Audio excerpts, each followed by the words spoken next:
A'udzubillahi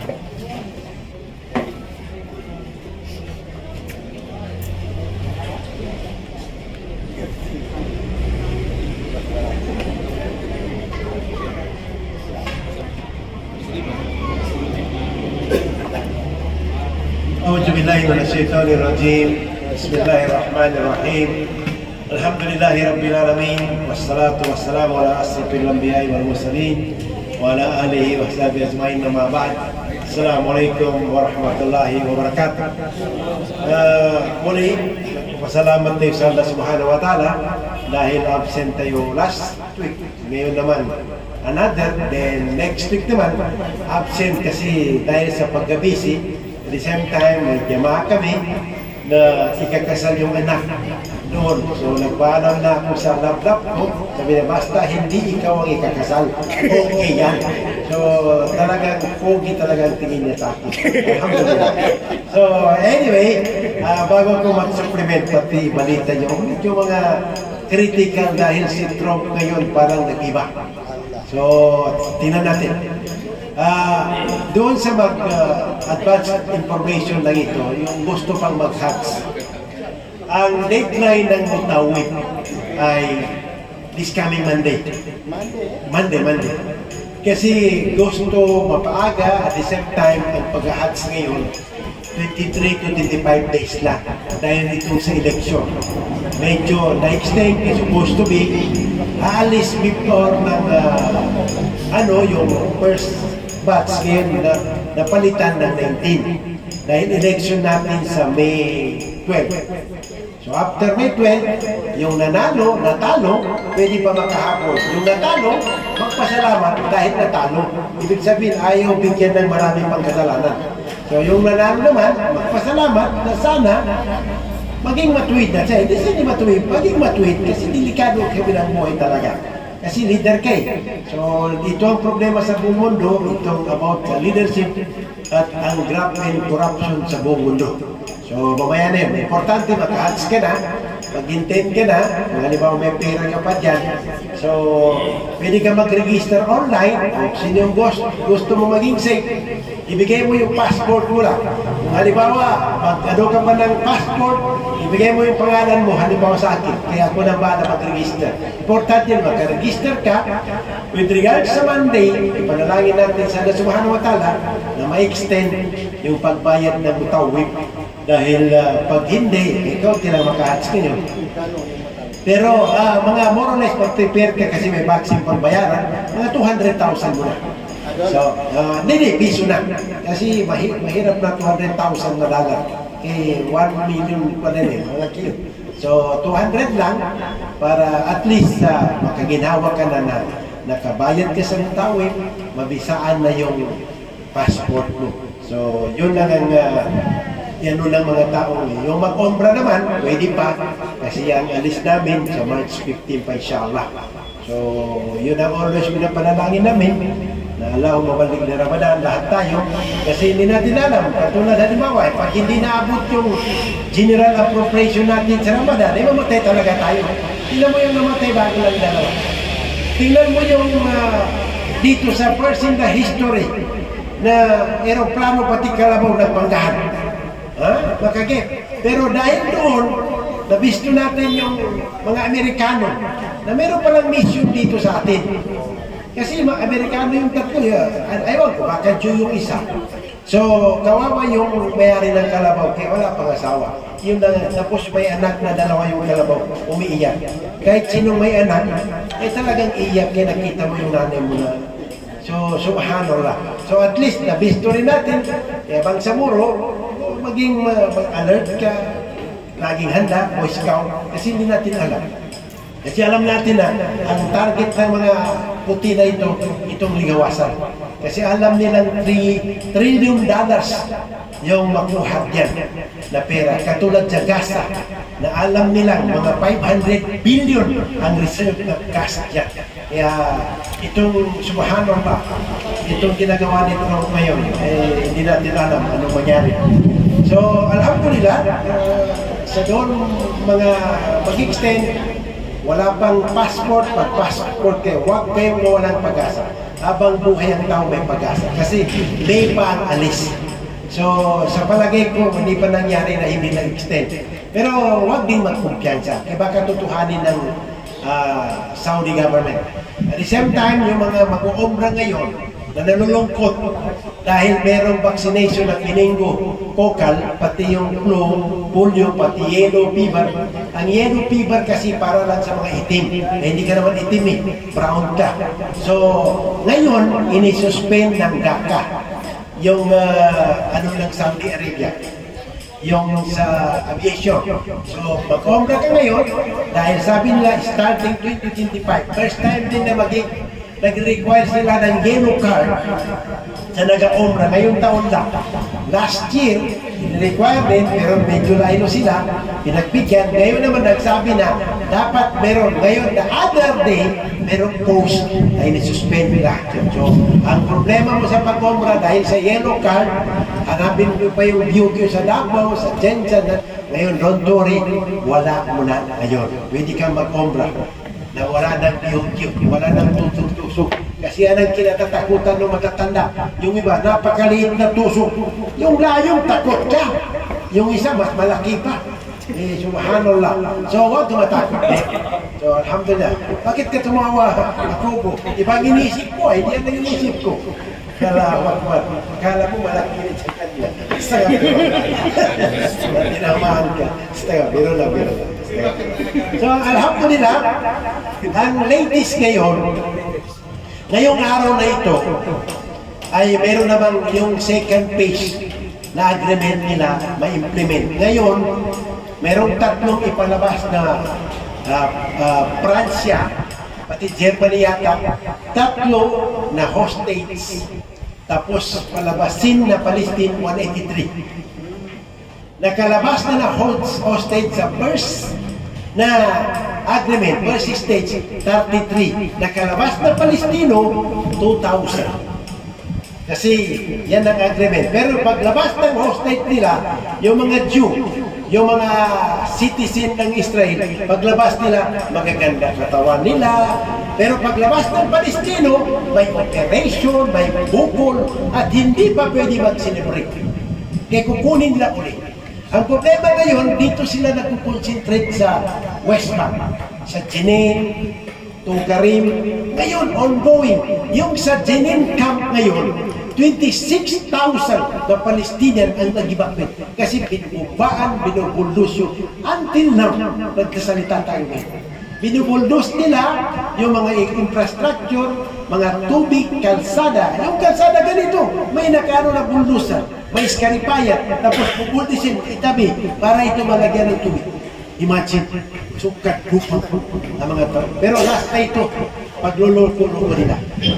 So, dito sa Gaza, yung mga supply, alhamdulillah okay na. Pero ang problema, ini-block naman nila yung mga tent na napag-usapan para gamitin kasi malamig masyado sa Gaza nila.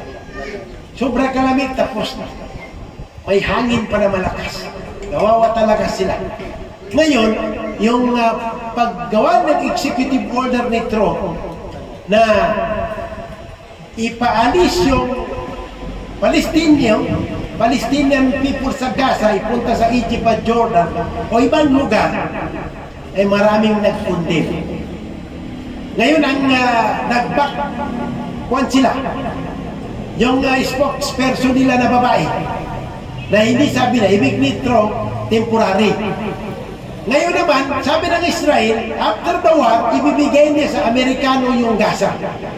Sabi ng Chinese government pati, sabi niya, anong klase ito? Pinigay mo yung hindi sa'yo. Kinukondemn nila. Ngayon, ginawa ni Trump dahil may warrant of arrest si Netanyahu. Ini-sanction niya ang ICC. Imagine? Bakit ano sabi niya? Sabi na lahat yung mga kakampi ko, sabi niya, kinakasuhan ninyo. Saan sa mundo yung ganyan? So, possible na, alhamdulillah, baka ito, hindi na-impeach ito, baka ngayon pa matuluyan. Kasi meron doon isang congresswoman na si Umar nila, Somalian refugee yan dati, na magaling na babae. Sobra kagaling. So sabi niya, sinasabi ni Trump sa campaign niya, mega, Make America Great Again. Pero sabi niya, lahat ng pera, yung pera natin na taxes, maraming naghihirap dito, binibigay niya sa ibang alin na sa Israel.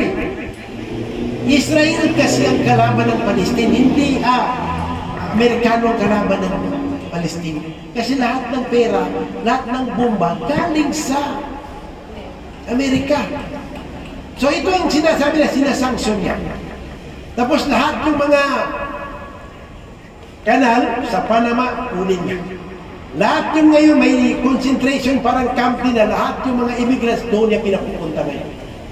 So ibig sabihin, first na maging dictator na tao ito. Na posibleng ito na yung start ng ano nila. Dahil sabi ng mga ibang senator, sabi niya, yung promise niya hindi totoo. Kaya sinungaling na tao yan. Sabi niya, yung pera natin na binabayad sa tax, ginagamit niya sa iba. Katulad din sa atin. May impeachment.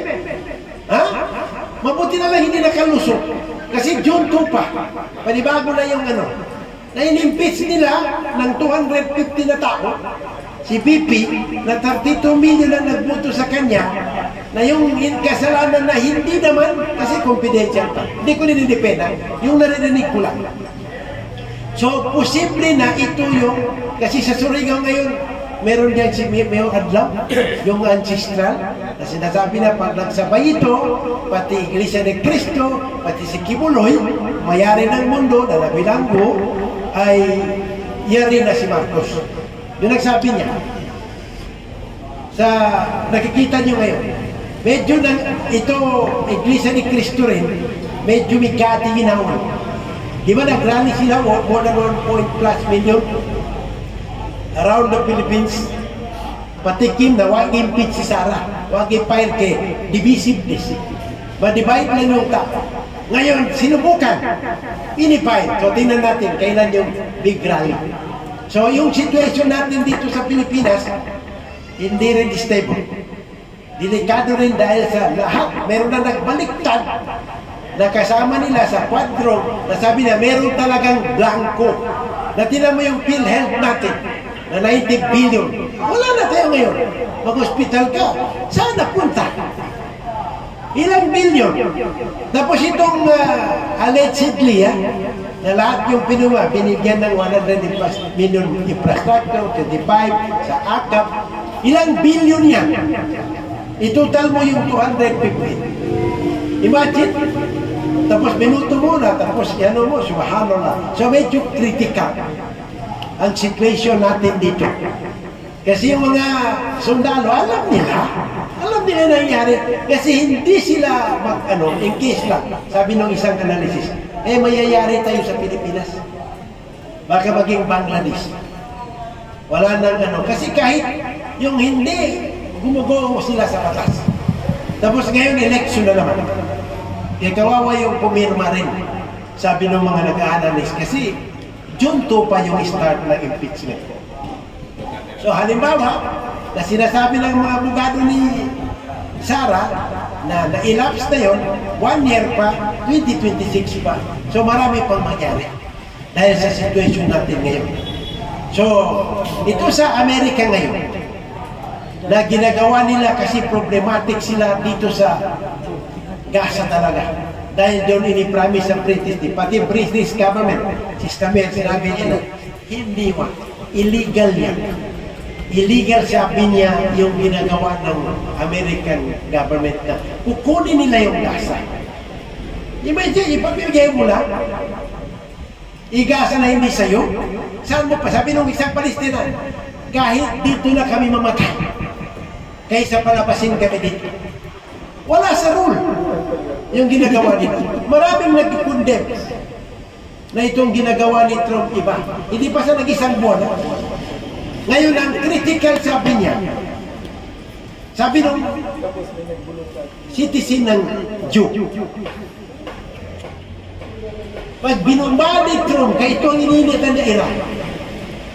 Sabi na pag ginawa niya ito, sabi niya, instead na siyang nag-avoid ng Third World War, siya palang magsimula. Sabi nila. Kasi bakit? Hindi ba mag-ano yung China niya? Hindi ba mag-ano ang Russia? Hanggang ngayon, inaano nila, may bomba rin mga bago na, mga drone na ginagawa ng Russia sa kanila. Kasi itong China, 75% yung tariff na lahat ng import na sasakyan. Na-imagine, di maano yung economy nila.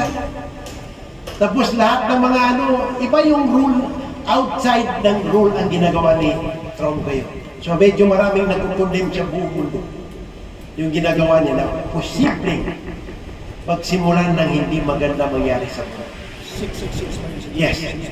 Eh sabi niya, kausapin niya, ngayon mag-usap sila this week ni King Abdullah. Pati si Sisi. So magsisisi talaga yan si Sisi. Kasi meron ng mga tangke doon sa border ng Gaza pati Egypt. Kasi dahil dito, sabi ni Trump, tanggapin nyo.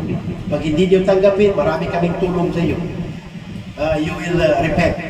So ngayon, yung mga employee nila, negotiation palagi. So, kaya ngayon, medyo mabuti na tuloy yung phase 2. Kaya binumba nila yung communist the other day. So napigilan pa rin. Kasi buong mundo, ang Qatar pati ano, kaya sabi ni Trump, merong Ibrahim Accord, ibalik daw na may relation na yung Israel government with Saudi. Sabi ng Saudi, yung foreign minister nila, there is no normalization unless there is Palestinian state. O yan din ang sabi ng United Kingdom. Yan din ang sinabi ng ano, Germany na mayroong independent para mayroon ng peace sa Middle East. Kasi pag wala yan, wala hanggang sa kabilang mundo. Accurate naman, yan na talaga. So, alhamdulillah, medyo mainit, pero katulad ng narinig ko kanina, mabuti na lang kalmado yung isa. Katulad yung kapatid ni Kabir, si Cain at Abel, sabi nila, na relax lang masyado, kahit ginagawa sa kanila, ay nag-relax sila, authorized kung nag-response. That is the reason why may day of resurrection, day of judgment. Kasi dito sa mundo, kahit ikaw ang mayroong rights, pag binayaran yung judge, o sino man dyan binayaran, eh napabalik ka. Alhamdulillah, namating na si Sheikh Marhan, basta pagkapugya mo na, iba talaga nag-inspire. No? Kaya nalaman ko lang, yung sekretary ng spokesperson ng Amerika nagsasabi ng baliktad, eh, pinapangalma ko sa kami kasya. Alhamdulillah, mashallah. So, wahidatan. Tana, halata din, alhamdulillah. Wahidatan, ha? Si Wahida, ha? Si Wahida. So, alhamdulillah, tingnan natin ang mangyari.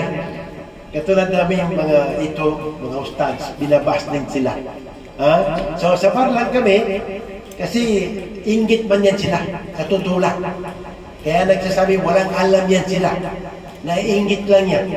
So, yun lang sa amin, pag binabas ng mga ustadjes, mga ulama, eh kayo rin kawawa. Kasi kabilang buhay, lahat yan sa kanila. So, wag niyo iba sila. Kaya ito nagsasabi lang sila para sa inyo. Diba? Hindi yan mag-ano yan, nag-aral ng ilang taon, tapos ibas mo na walang pinag-aralan kahit grade 1. Katulad sa akin lang, mga kamag-anak ko rin na iba. Hindi ako daw pagganuli ka, kulipot ako na. Tapos ang sabi niya, yan, kulipot masyado, kaya di pagganuli sa binata.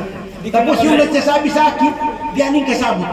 Pagsabot na lain na sa ilola mo, kamba Rasulullah. Na yung mayong sundin mo na, walang alam. Kaya dapat mag-aral para malaman.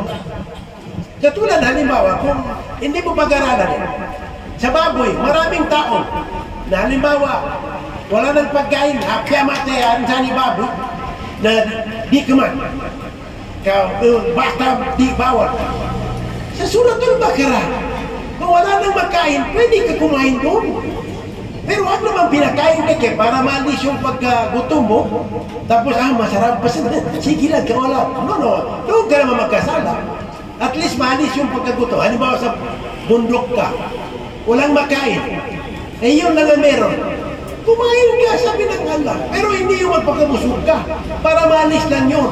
Kasi ibang tao, pag binigyan mo ng chance, eh nasarapan, diretso-diretso na yan. Eh doon ka na magkasala.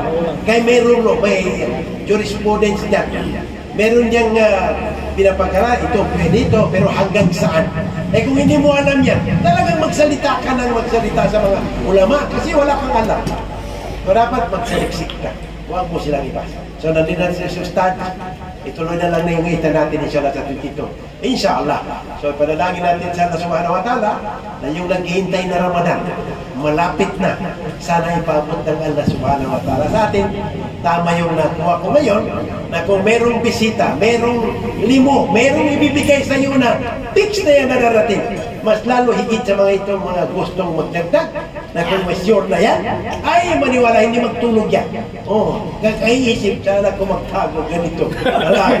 Hindi pa lang takong sa mga. So, alhamdulillah. Muli, maraming salamat. Magkikita tayo sa next. Sa 22, inshallah.